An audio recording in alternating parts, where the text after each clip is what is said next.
My neighbor in 4C was always shady. Then the cops showed up, and he vanished overnight. I'd only lived in the city for 3 months when I realized my neighbor in 4C was up to something.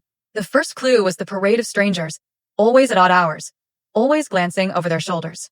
The second was the smell. Not quite smoke, not quite cologne, but something sharp that lingered in the hallway. I kept to myself, headphones on, eyes down. But curiosity is a stubborn thing. One night, as I was fumbling for my keys, the door to 4C cracked open. A man I'd never seen before slipped out, nearly bumping into me. He muttered an apology, then hurried down the stairs, clutching a brown paper bag. I told myself it was none of my business. But the next morning, I found a wad of cash in the laundry room, 50s and 20s, rubber, banded together. No note, no explanation. I left it where it was, but when I came back an hour later, it was gone. That week, the building felt different. The super started locking the front door at night. Packages disappeared from the mailroom. I heard arguments through the walls, muffled, tense, ending with doors slamming. One evening, I got home late and found the hallway dark. The bulb outside 4C had burned out.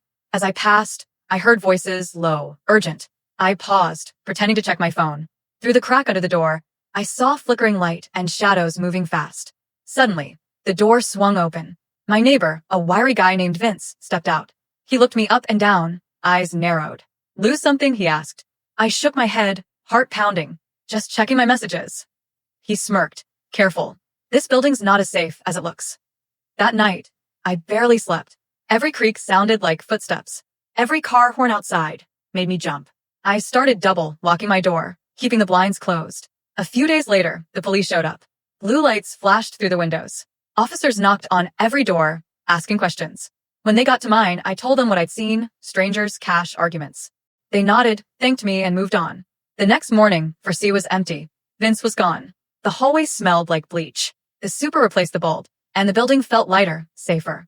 I never found out exactly what was going on in 4C, but I learned that in the city, sometimes the shadiest things happen right next door, and sometimes the best thing you can do is trust your gut and keep your eyes open.